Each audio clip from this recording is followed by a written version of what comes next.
Good afternoon, students.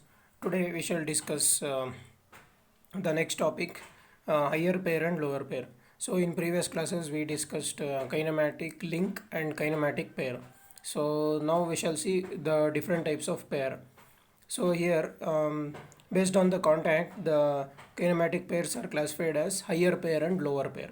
In case of higher pair, the links or the pair will have a line or point contact during motion. So the example is roller or ball bearing. So we'll take an example of roller bearing. So in roller bearing there will be ball and there will be outer bearing. So the contact between ball and the bearing surface will be only single line. So the ball rolls inside the bearing with on a single line of contact. So if we take in roller bearing, so you take an example of simple roller, cylindrical roller.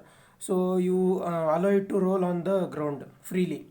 So in that the contact between the roller and the ground will be straight line. So it will roll on the ground with a straight line of contact. So that is what we call it as higher pair. So it will have a line or point contact during motion. So next type of kinematic pair is lower pair. So in case of lower pair, it will have surface contact between two links during motion. So when the two links are connected, it will have surface contact. So the example of these are turning pair, sliding pair and screw pair. So in previous class, in yesterday's class, we discussed turning pair, sliding pair, screw pair, etc. So in turning pair, there will be one roller, there will be one pipe and it will be inserted in the hollow pipe. Solid pipe will be inserted inside a hollow pipe. So in this criteria, there is a surface contact between the inner rod and the outer pipe. So we'll take an example of screw pair also. Screw pair also yesterday we discussed. So in that also the screw has contact or it will be touching with the outer cylinder, outer hollow cylinder. So there is surface contact between screw and its outer hollow cylinder. So that is what an example of surface contact. That is the example of lower pair. So in higher pair there will be line or point contact, and in case of lower pair there will be surface contact between the links. So next we shall see kinematic chain.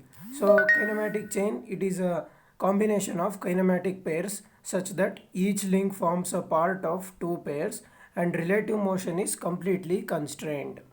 Or it has another definition. It is a group of links connected together for the purpose of transmitting force or motion. So in previous class we discussed kinematic link, kinematic pair. So now this is a kinematic chain. It is a combination of different kinematic pairs for transmitting motion. So we'll take an example of IC engine. So here we have shown the example. So this we call it as a slider crank mechanism in KOM. So the IC engine what we see in the two-wheelers, four-wheelers, etc., that is an example for slider crank mechanism because it will be having one rotating crank and one sliding piston. So piston will be sliding and one crankshaft it will be rotating. So for this we will call slider crank mechanism. So the IC engines is an example of slider crank mechanism. So here there are many individual links connected together. So connecting rod it is one link, piston it is one link, crankshaft it is one link, and the cylinder, the fixed surface, outer fixed surface, it is one link. So here all the links are connected and they transmit motion, and the links are completely constrained. That is, we cannot separate the links easily. And also if one link is moving, another link has to transmit the motion. It cannot resist the motion. So that is what the completely constrained means. So kinematic chain, it is a combination of kinematic pairs, so that the relative motion is completely constrained, or the kinematic chain it transfers force or motion from one link to another link. So that is what the kinematic chain means. Next is mechanism. So in mechanism, by fixing one of the links of a kinematic chain, the arrangement may be used to transfer motion, and this arrangement is known as mechanism. So here we have a slider crank mechanism, and in this case the frame or cylinder is fixed.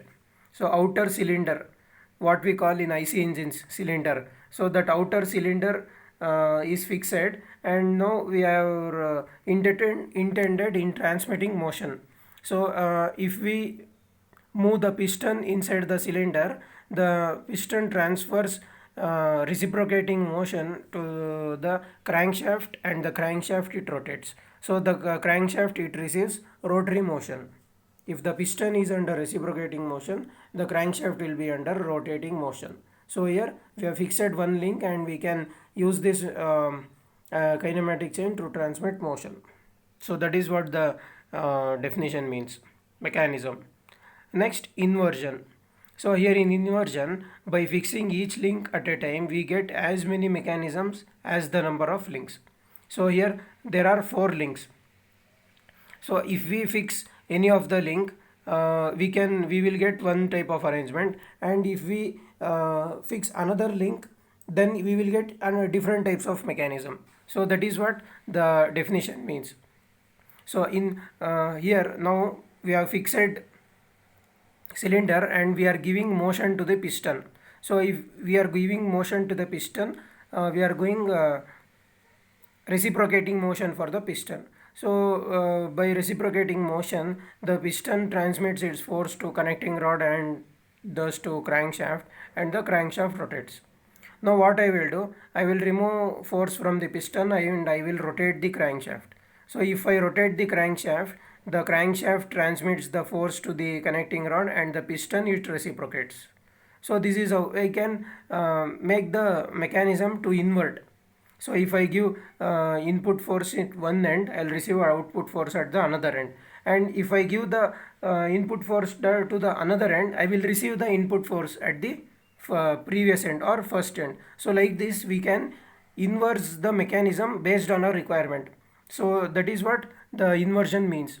So now let us consider the mechanism as IC engine. So IC engine, the fuel gases will be burned inside the cylinder, and it will transfer energy from piston to crankshaft. So here the motion is being transmitted from piston to the crankshaft. So this is one IC engine, this is one mechanism. Now I will stop bursting gases or petrol inside the cylinder. I will stop combustion of the engine inside the cylinder. Now I will rotate the crankshaft. So if I rotate the crankshaft, again the crankshaft rotates, and due to connecting rod, the piston reciprocates. So now I am getting the inversion of the original mechanism. In original mechanism, the force was transmitted to the piston by the combustion of gases or petrol or diesel. So due to that combustion, the crankshaft would rotate. But now I have stopped the combustion, and I am rotating the crankshaft. So if I am rotating the crankshaft, the piston reciprocates. So now I am getting inversion of original mechanism. So this is how we can obtain inversion of mechanisms based on our requirement. We can do any number of inversions. So next is a machine. So a machine, it is a combination of resistant bodies with successfully constrained motion, which is used to transmit or transfer motion to do some useful work. So here machine, it is a combination of different resistant bodies with successfully constrained motion. So it is used to transfer some motion or work. So here we have example as lathe machine, shaper machine, IC engine, etc. So all these machines are they are an example of kinematic chains. So where many number of small links are connected, and they are used for transmitting motion or energy from one place to another. So in case of lathe machine, if we transfer electrical energy, the workpiece rotates, and we can do machining operation on a workpiece. So in case of IC engine, we will supply energy in terms of petrol or diesel. So we will obtain energy in terms of rotary motion. So like that, a machine, it is a combination of many number of kinematic links, small individual links. So the motion between each link is completely constrained and it will do some useful work. So that is what the machine means. So next is structure. So in structure, it is a assemblage of number of resistant bodies having no relative motion between them. So here structure, it is also made up of many number of links, but here all the links are static. They will not move at any time. They are only static, they are fixed, and they only transmit the forces falling from above the structure to the ground. So structures, they are meant only for taking up loads. So the example of structures is railway bridges or roof trusses, etc. So we have seen many number of bridges in our society. So bridges, what they will do, they will only transmit load falling from the above towards the ground.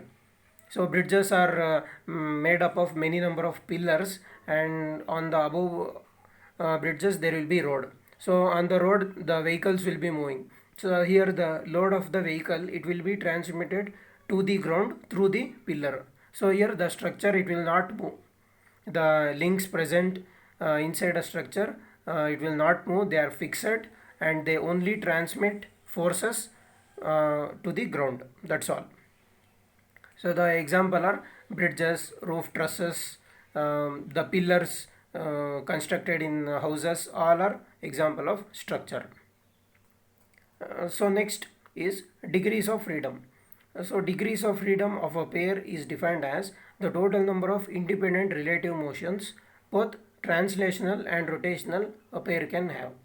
So it is the direction in which the pair can move. So it is the sum of the individual directions. So if we take an example of Slater crank mechanism only. So the Slater crank mechanism will take the example. Here the degrees of freedom of piston is only 2, that is it can move in front and back, that is it can reciprocate in only one axis. So it has 2 degrees of freedom. So we will take the example of crankshaft. So in case of crankshaft, it can only rotate. It can rotate in clockwise direction, it can rotate in counterclockwise direction. So again the degrees of freedom for crankshaft is 2. So it can rotate in clockwise, counterclockwise, like that. Each link, it will have its own degrees of freedom based on its motion. So the topics which we are discussing, please write these topics in your notes. So for KOM, you keep 200 pages long book. So you write all these topics which we are discussing from previous class in your notes. So these are very important. They will ask in exam for 2 marks. The definitions of each what we are discussing, they will ask in exam. So please write this in your notes. So if you have any doubts, you can call me. Thank you guys.